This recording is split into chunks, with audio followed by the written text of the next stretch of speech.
This is not systematic. I just 2 nights ago started writing things down and just organized them. Because I had heard from Libby that some people were skeptical about the Old Testament. Is that true?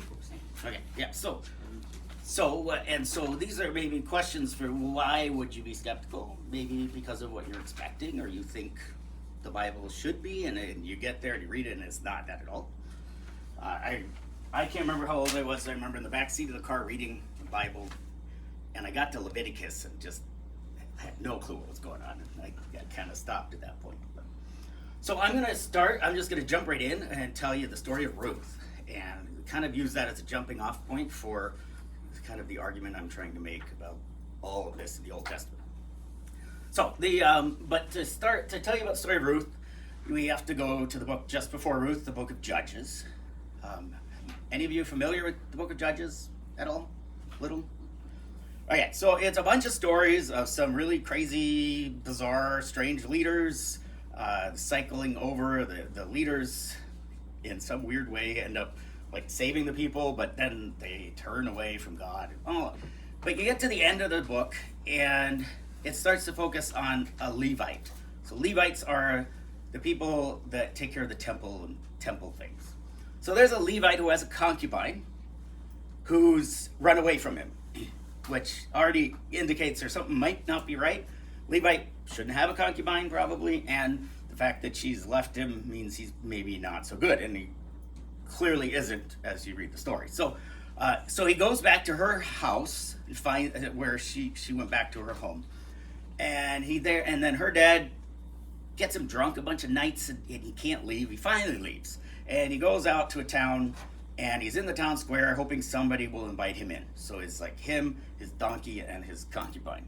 And a guy comes along and he says, "You do not want to be out here at night. It is not safe. Come to my house." So he brings him to his house.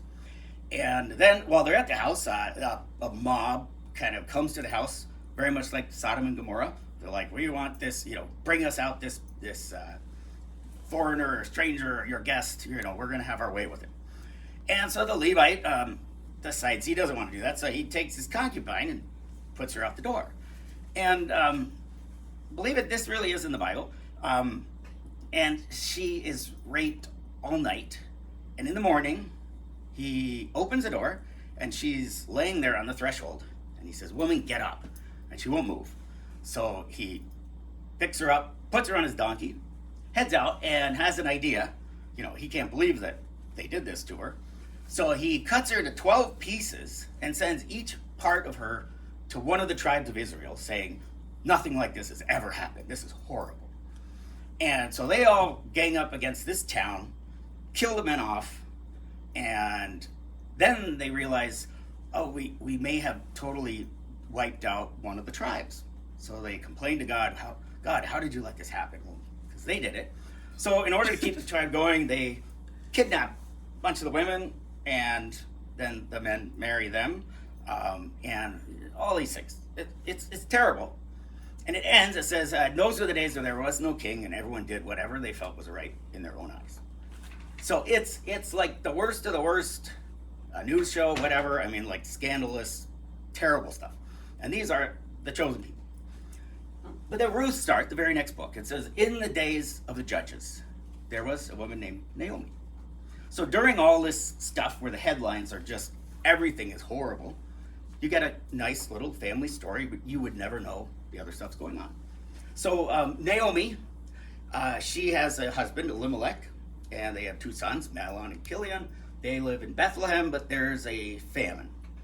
And so they have to find a place where they can, raise food and survive. So they end up going to Moab. And Moab is one of the notorious enemies of the Israelite people, terrible reputation, hated, despised. There's a passage in Deuteronomy where it says, "No Moabite up to the 10th generation should ever come get close to the house of God." They're considered that bad. So they go there, Naomi and her sons and her husband, and then the sons marry Moabite women. And then Naomi's husband dies, and both her sons die. So now it's just her 2 daughters-in-law, and she hears that things are better back in Bethlehem, so she's going to go back. she tells her daughters, just go back to your home, stay here, it'll settle down, this is where you belong. And they don't want to, but eventually Orpah, one of the daughters, leaves, but Ruth won't leave. And she says, I will be with you, your people will be my people, your God will be my God. So she follows her into Bethlehem. They have nothing. So, her husband had probably land, but who knows, she has no way to kind of claim it at this point. So they rely on a law in Leviticus 19 and a few other places that when the people were harvesting their field, they were not supposed to harvest to the very edges and corners, and they could only go through once. You couldn't go back and get what you missed. And the reason for that law is so that people who had nothing could then go and harvest some of the leftover, some of the edges of the field. It was called gleaning. So that's what Ruth does. That's the only thing she could do. So she goes to this field and she's gleaning, and there's a bunch of workers for the main farmer and a couple other women that are doing this. And the owner, Boaz, realizes that she's a pretty good, upstanding person. He's heard about how she's stuck to her mother-in-law. And so he tells his workers, be good to her, don't bug her, maybe leave a little extra for her. So they do, and she comes back home to her mother, Naomi, with lots of grain. And Naomi said, what happened? Where'd you go? She said, well, I was in this field by a guy named Boaz who owned it. And Naomi says, he's actually one of our closest relatives. And because of another law in the Torah, there was if somebody found themselves with nothing, and nobody connected to anyone, the closest relative could legally sort of bring them in to their house or sort of join them together. So it was kind of an obligation, but it was more of an easy legal way to do it. And so then Naomi says, he's somebody who can save us, get us up off our feet. And so she says, so tomorrow, what I want you to do is, after he's done harvesting, they're having their party at the threshing floor, he's drunk a lot of wine, he falls asleep. I want you to get dressed up, I want you to put on perfume, do yourself up. I want you to go there and uncover his feet and lay down, and he'll tell you what to do. Now, one thing to know, in the Bible, feet is sort of a polite way of talking about genitals, usually. So, sometimes when the Bible talks about someone going to the bathroom, they cover their feet. So, at the very least, she does this. So at the very most innocent is she lifts up his robe, lies down right at his feet. At the most innocent.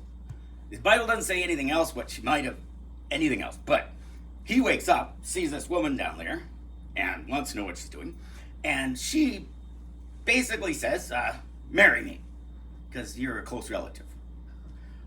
She says, put your cloak over me, or, just a way of saying, marry me. And he's impressed with her, but he says, you should probably leave before other people get up, because it might be a little scandalous when they see you coming out of the threshing floor with me in the morning. So he gives her a bunch of grain and goes out, and she leaves in the middle of the night. And Naomi is excited. He's going to take care of this today. So he goes to the city gate. Boaz is there, and that's where they would do legal transactions and all kinds of things. He knows there is actually one relative that's closer related who has the first right of refusal, you might say. So he says, Naomi is here, and her husband Elimelech, he had died, and so he comes to this guy, you as closest relative have the right to be able to, take that on, or help protect them, take care of them. Says, yeah, I'll do it. And then Boaz says, but Ruth comes along with the bargain, the daughter-in-law, and he says, oh, okay, no, I don't want to do it. So then Boaz gets everything set up, and he marries Ruth. And then we hear they have a baby, Obed, and Naomi is a happy grandmother. Obed grows up. Obed has a son, Jesse. Jesse grows up, has 7 sons. His youngest is David, King David. So you've got, in this one story, several of the laws in the Old Testament and how they worked and how they helped certain people, helped protect people who really were very vulnerable. You've also got a situation where the Bible is sort of critiquing itself or conversing with itself, because you're not supposed to have anyone near the temple who's descended from a Moabite up to 10 generations. Well, David and Solomon are like 3 to 4 generations. Solomon builds the temple. You've got a later story, Ezra, who wants to purify the people, and so he makes them all divorce and kick out any foreign family members, spouses, children, whatever. So you've got sort of that standard, but then you have Ruth, who's a Moabite, who's actually way more faithful than any of the Israelites we've heard about so far, and David's great grandmother. So that's one of the great things about the Old Testament, is that it is very not self-conscious, but it is in conversation with itself over and over, and that's, I think, one of the reasons it's hard maybe to start reading it, because it's so rich with everything it's conversing about. It's not just, here's a book, read it, and you'll find inspiration for a day. It's really the story and the identity of a people and God. So that's the story of Ruth. My main argument for why the Old Testament is really important to Christians. First, it was Jesus' Bible. So when Jesus, if he read the Bible, knew the Bible, memorized the Bible, it was our Old Testament. That was the Bible. And Jesus talks about, a couple Sundays ago, he said, I'm not going to go against the law of the prophets. I am here to fulfill them. So Jesus, and all that he did, all that he taught, believed he was all doing this in the spirit and in the tradition of what we call the Old Testament. And all the other writers of the New Testament, if they talk about Scripture, they're talking about the Old Testament. None of them are writing thinking, I'm writing a New Testament. So there's a famous passage that says, all Scripture is inspired by God and good for, learning and instruction and so on. It means the Old Testament. Most people use that for the entire Bible, but it's really talking about the Old Testament. So if it was good enough for Jesus, there might be something there. Secondly, a few centuries into the church, a guy named Marcion, like Paul, but for some weird reason really didn't like the Jews, or the Jewish God of the Old Testament. And so he came up with this whole scheme. He said, we should not have the Old Testament. Excuse me. That's a different God. Jesus is the right God. Jesus came along to show us grace and mercy. The Old Testament God is wrath and all this. So he said, really, Jesus came to free us from that Old Testament God. And so Marcion, he said, forget the Old Testament. I'm going to keep, I think it's Luke he keeps a few letters of Paul, but edits them out. Basically, anything that is pro-Jewish or Israelite, he takes out. And the church very flatly, vehemently said, no, you can't do this. So there was a challenge early on to say, no, we don't need this Old Testament. But the church leaders said, no, it's essential. We're going to keep it. And so that's really why we still have it, because some people tried to get rid of it, and many leaders said, no, that isn't right. Similar to why we have 4 Gospels. It would have been easy, and some people tried to just combine them and make just one simple one. But the church felt it was good to have a diversity of stories, to have 4 stories about Jesus that sometimes contradict, sometimes seem different, and they're totally fine with that. It's kind of our modern mind that we tend to, I think, read things in the Bible and think of it like it's a videotape or a report, a newspaper report. It's a story. They're telling this. And people know when you tell stories that you sometimes tell it a little differently. And I always like to remind people that those people way back were just as smart as we are, maybe even smarter. So when you've got some weird things in there, or like contradictions or they were okay with that. Someone comes up with all of these ways that somebody pieced things together, but people were okay with what we have. And so when people are like, there's contradictions, everybody's known about that. The rabbis actually, with Ruth, they really struggled because Deuteronomy said, up to the 10th generation, so how could that happen? They got by saying, well, actually, it just says a Moabite, but not a Moabitess. So that's how they got around it somehow. Okay, so again, this is maybe to just look at later truths. What do we expect to get out of the Bible? What are we hoping for it to be? the really challenge is the best way to get the most out of the Bible is to just keep reading it.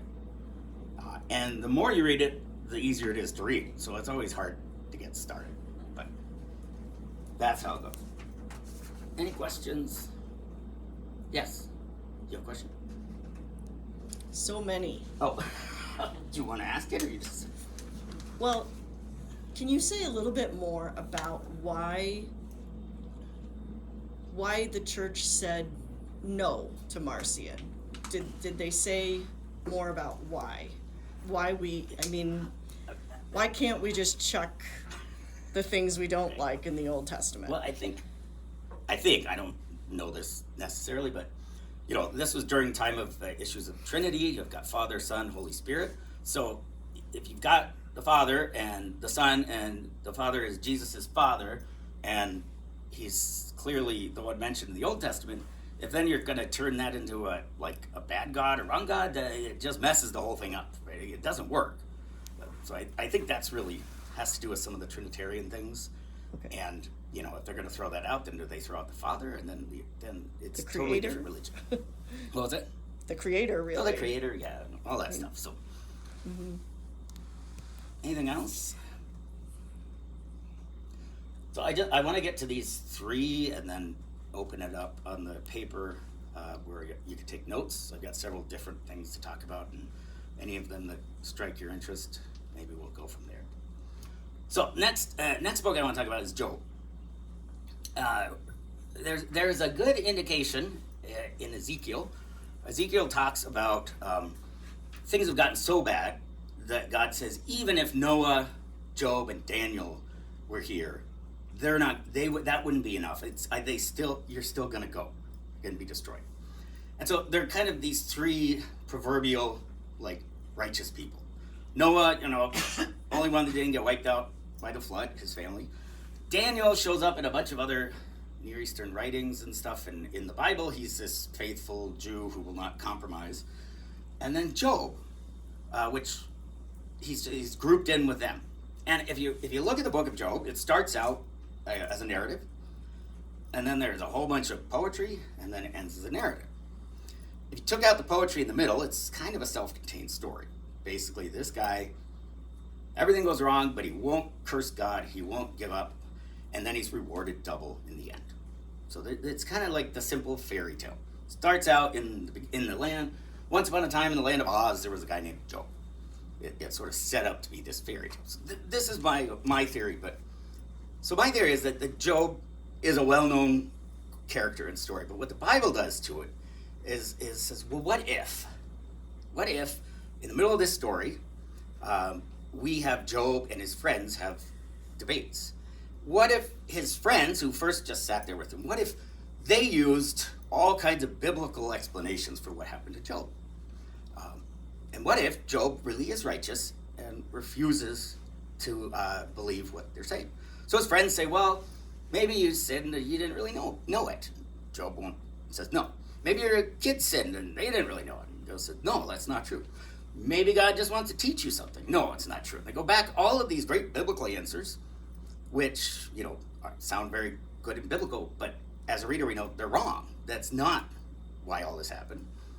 And then toward the end comes along a snotty young guy I'm fed up with all you old guys. You've never been able to answer Job. So, and then he goes on. He says, I'm gonna open my mouth. I'm gonna begin to speak. I'm gonna say words that are gonna impress him. On and on. And then eventually he basically says, who are you, Job? I mean, God is God, creator of the universe, and you're just Job. So who are you to complain? What's interesting about that little speech is it's very similar to what God says to Job later. God comes down and he says, where were you in the beginning of creation? He takes Job on this whole journey through creation, the universe, everything, which just in the end leaves Job just dumbfounded and just he's got nothing to say. And then God says, God was not happy with all of Job's friends. So even the one that said basically the same thing God said, God wasn't happy with that. I take that as God's the only one that has any right to say something like that to someone suffering. None of us do. None of us have the right to say, well, God's God, and who are you to complain? Also, it's a reminder that all of these, you could have all great biblical explanations for things, but could actually be totally wrong. The good thing that the friends do is they just sit there with Job. That's all. They're just there. And so, I think it does is it takes this sort of Proverbs story and does it kind of, what if the most biblically literate people had answers, but they're totally wrong? And so Job, again, is kind of this critique within the Bible of taking it too simplistically, being too flippant about it and just thinking you can know what you can never know. There was a pastor in our synod, Kristen Wendland, who now is an Old Testament professor, and I remember her pointing this out, and it's been essential for me. It's in Proverbs. So in Proverbs 26, here's 2 Proverbs back to back. Let's see. Don't make a fool of yourself by answering a fool. Okay, so the next proverb. If you answer any fools, show how foolish they are so they won't feel smart. So another translation is, so answer a fool, otherwise he's going to think he's right. And the other one says, don't answer a fool because you're going to be a fool. So they say the opposite right next to each other. And so they aren't just simple answers. Wisdom is knowing when to answer a fool and when not to. So you've got these proverbs, but using them is the key.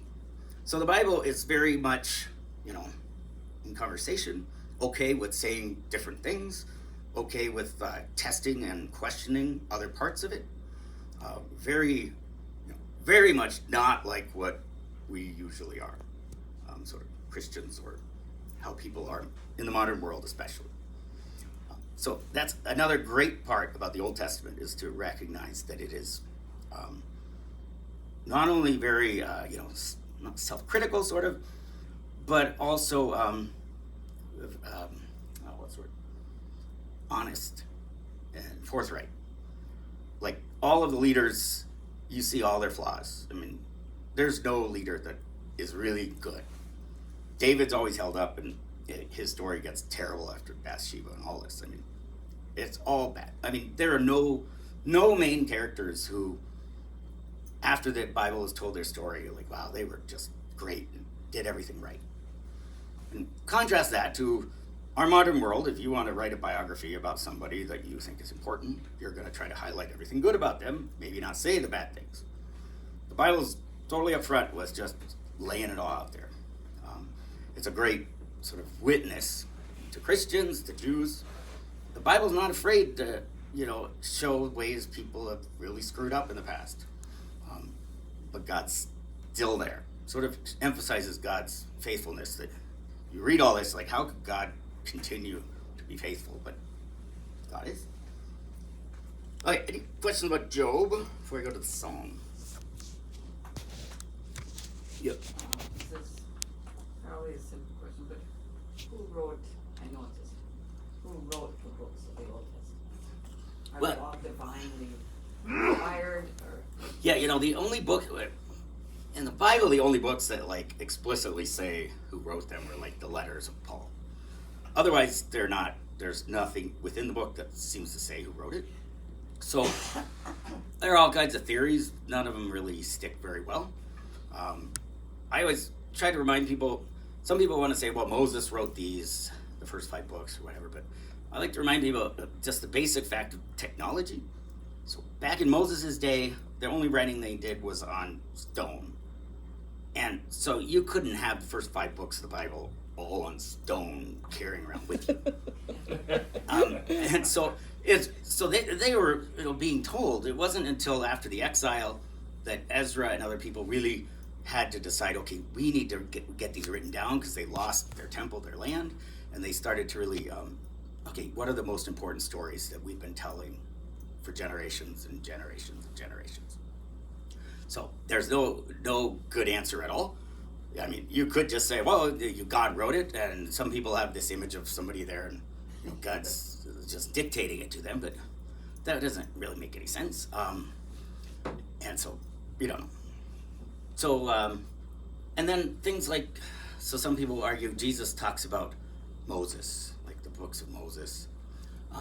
Just because something's the book of Moses doesn't mean Moses wrote it. Just like Ruth, it's the book of Ruth, but that doesn't necessarily mean Ruth wrote it. She's just the main character. And so, any argument someone tries to make that's too specific just gets circular, in my opinion. So there's really nothing. There's nothing to go on except that the community, the people of faith, have treasured these books over decades and centuries, millennia. And that's why they're part of Scripture. So any other answer, I'd be just not being truthful to you. I mean, people would give you answers, but really, they don't know. So Yes. Proverbs then wasn't written by King Solomon? Well, even in Proverbs itself, it says, here are the Proverbs of Solomon, and then later it says, here are the Proverbs of so-and-so and Hezekiah. I mean, it lists all the collections, so it's a collection. Solomon's just kind of the main person you think of, and so, but it's not, the book itself doesn't even claim they're all from Solomon, so that's kind of later people trying to make it say more than it does.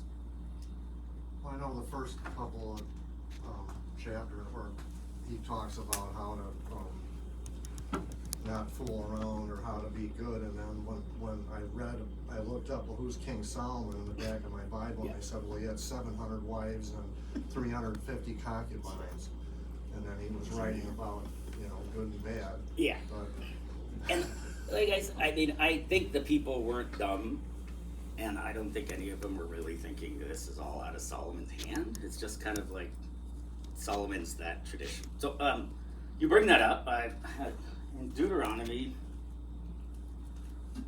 17.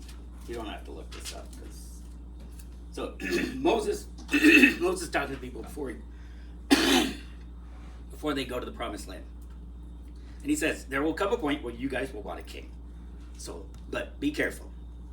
And he says, the king should not have many horses, especially those from Egypt. The Lord has said never to go back there again. The king must not have a lot of wives. They might tempt him to be unfaithful to the Lord. Finally, the king must not try to get huge amounts of silver and gold. Then you go to 1 Kings 10, describing Solomon. It says, silver was almost worthless in those days. Everything was made of gold, even the cups and dishes used in Solomon's hall. Then it says, Solomon had 1,400 chariots, 12,000 horses he kept in Jerusalem. It says that Solomon's merchants bought horses and chariots in the regions of Egypt and Cuba. They paid about 15 pounds of silver for a chariot, almost 4 pounds of silver for a horse, and then it mentions all his wives. So it's almost like Deuteronomy when that was remembered, it was because people remembered who Solomon was. Either that or Solomon was completely clueless and didn't know it at all. But so another case where the Bible is very sort of self-critiquing itself. So, Moses says, don't do this and make sure your king isn't like this. And who's the most successful king? Well, he's just like that. So, again, that kind of honesty about who they are, not trying to put a good spin on it, that was pretty straightforward.